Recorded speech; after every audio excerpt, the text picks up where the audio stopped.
ମୋ ନା ଆଦି। ମୋ ବାପା ଗୋଟେ ସଫ୍ଟୱେୟାର କମ୍ପାନୀରେ ଜବ୍ କରନ୍ତି। ଛୋଟବେଳୁ ମୁଁ ହଷ୍ଟେଲରେ ରହି ଆସିଛି।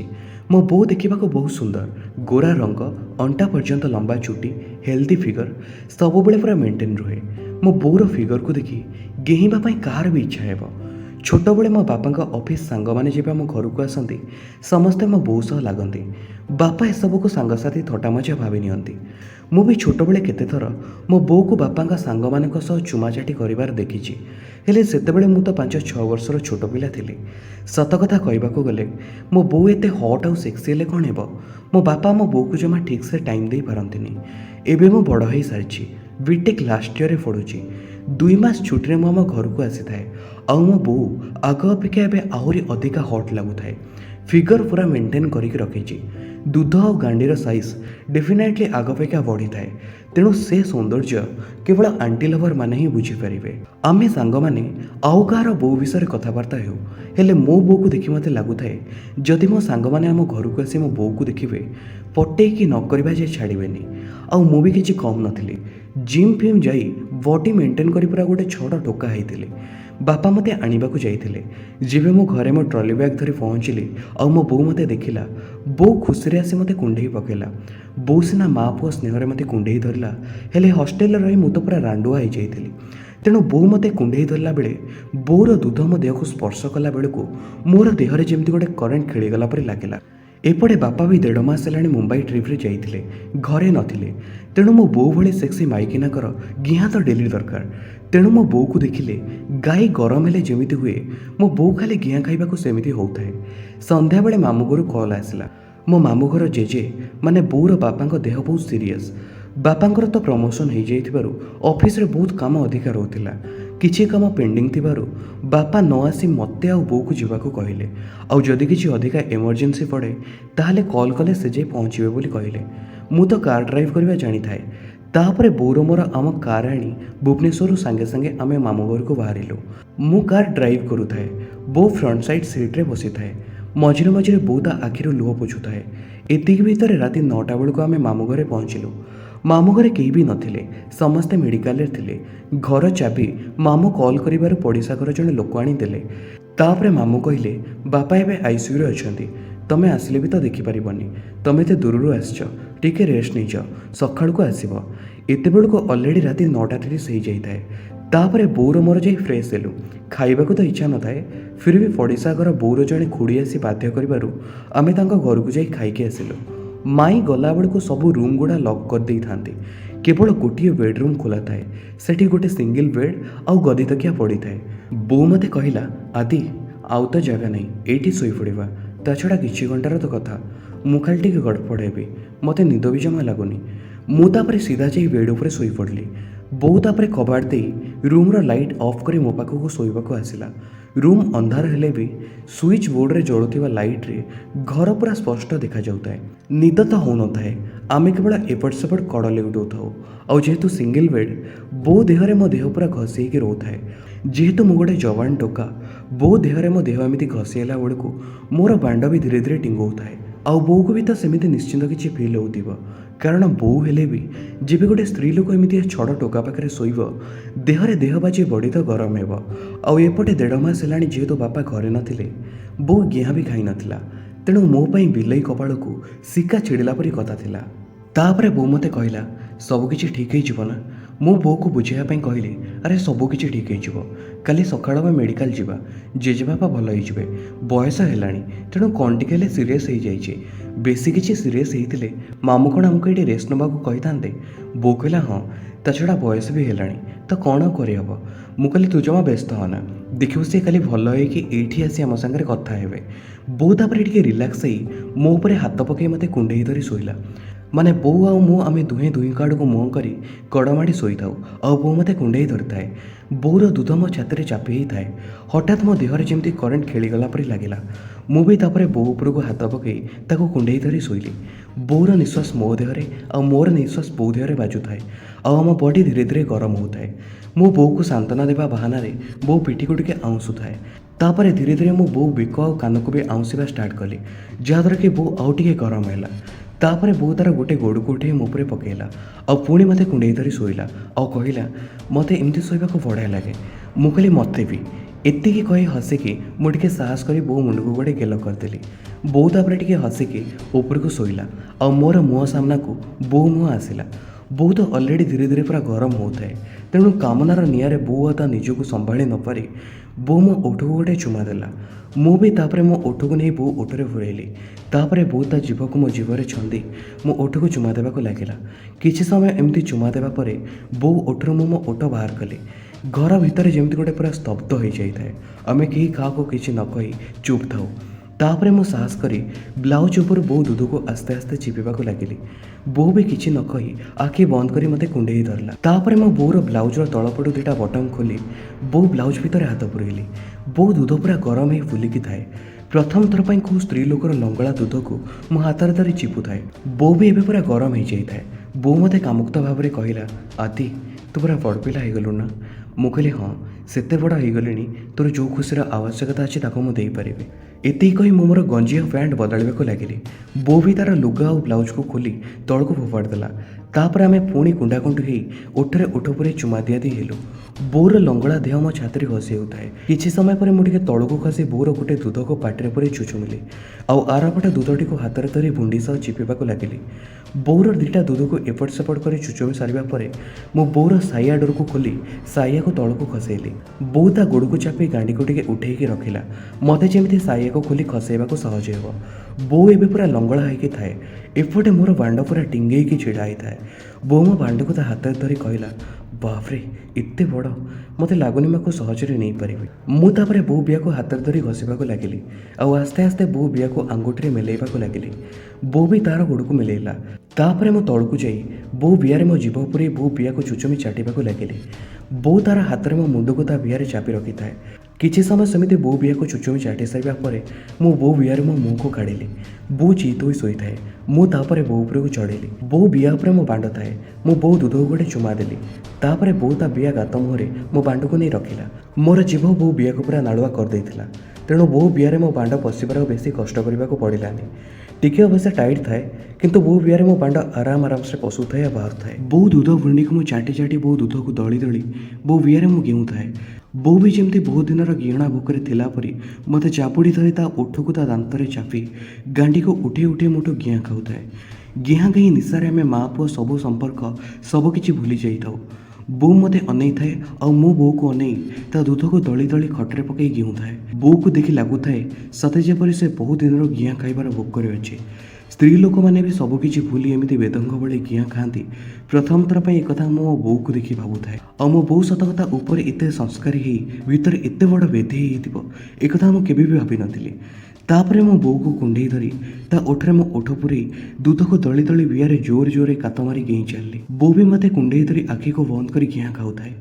20 मिनिट खंडे बो बियारे एमती गेईबा परे बो बियारे मो बीज छाड़ी बन्या करदेली। बो बियारे भी पानी बाहर साथाए। तापर सेमती कुंडाकुंडी ही बो बियारे मो बांड थाए आ मो मुह बो दूध उपरे थाए। आमे माँ पुओ सेमती कुंडाकुंडी ही शोइलु। घंटे 2 घंटा शोइबा भितरे राति ठीक 3टा बेलू बोर मोबाइल फोन रिंग रे मोरा निद भांगिला। हठात निद भांगी जिबारु मते किछि सेकेंड लागिला जानिबा पई जे एबे मु कोठी अछि। रूमटा पूरा अंधार होई थाए। आम ऊपर केवल गोटे बेडसीट थाए। तले बोर मोर लंगड़ा ही शोइथाउ। बो तो पूरा निदरे शोई थाए।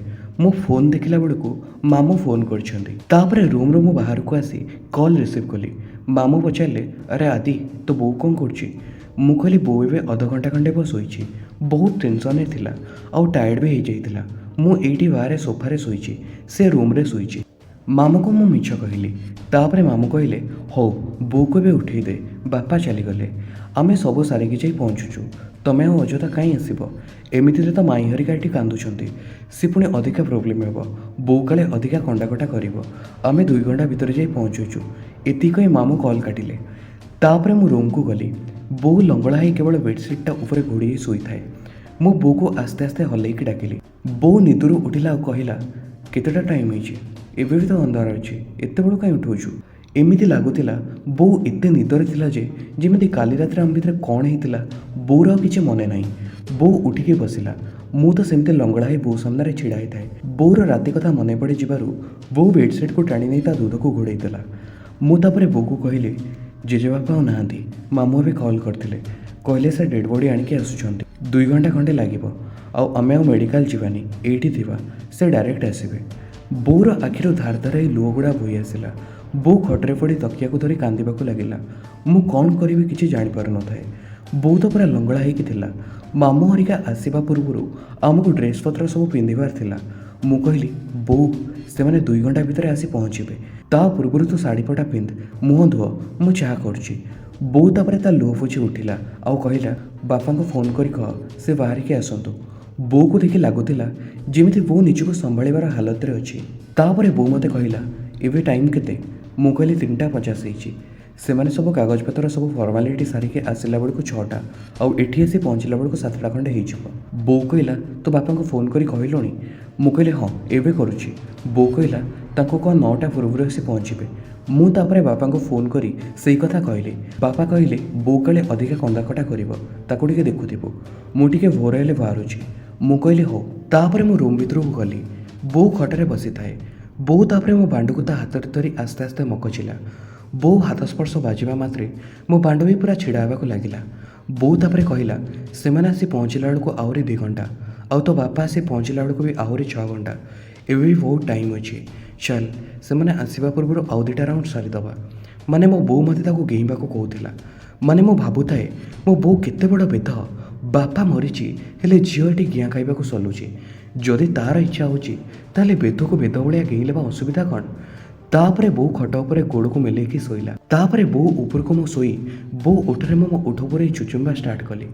ମୋର ବାଣ୍ଡ ବୋଉ ବିଆ କାତ ସିଧାରେ ପୁରା ଥାଏ। ବୋଉ ଜିଭରେ ମୁଁ ମୋ ଜିଭକୁ ଛନ୍ଦି ବୋଉ ଓଠକୁ ମୁଁ ଚୁଚୁମୁଥାଏ।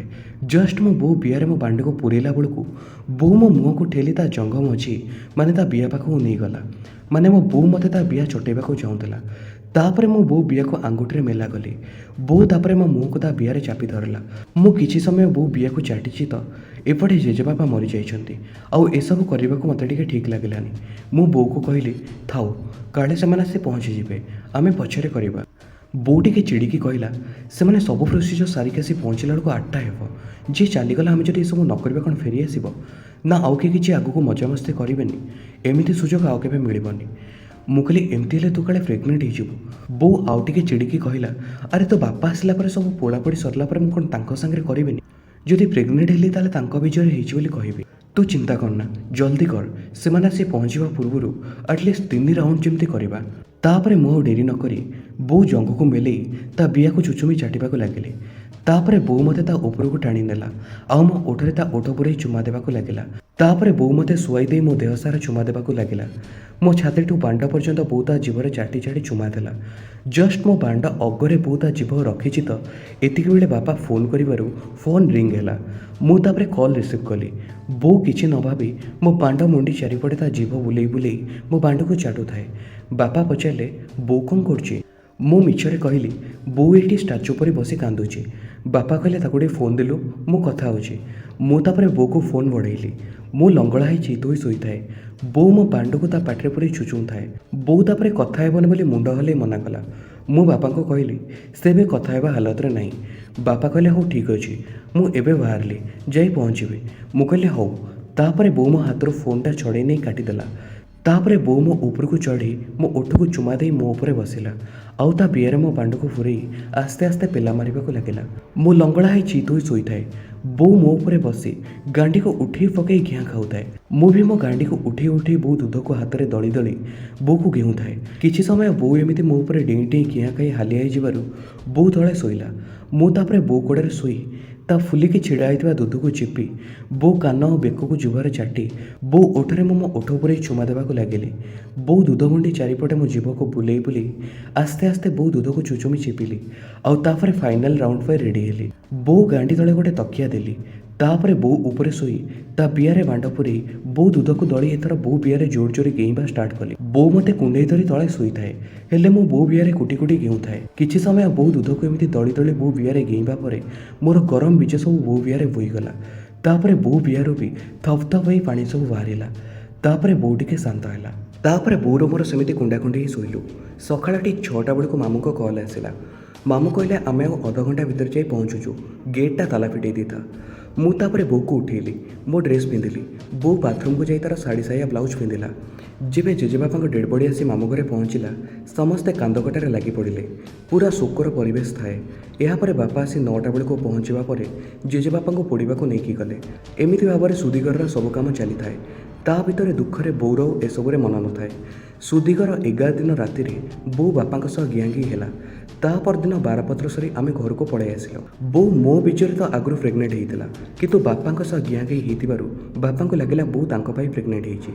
ତାପରେ ବୋଉ ପ୍ରେଗନେନ୍ସିକୁ ଆଭଏଡ଼ କରିବା ପାଇଁ ଟ୍ୟାବଲେଟ୍ ଖାଇଲା, ଆଉ ସବୁକିଛି ପୂର୍ବ ଭଳି ଠିକ୍ ହେଇଗଲା। ହେଲେ ଏବେ ବାପାଙ୍କ ଅଫିସରେ ଆଉ ପୂର୍ବ ଭଳି କାମ ନଥାଏ।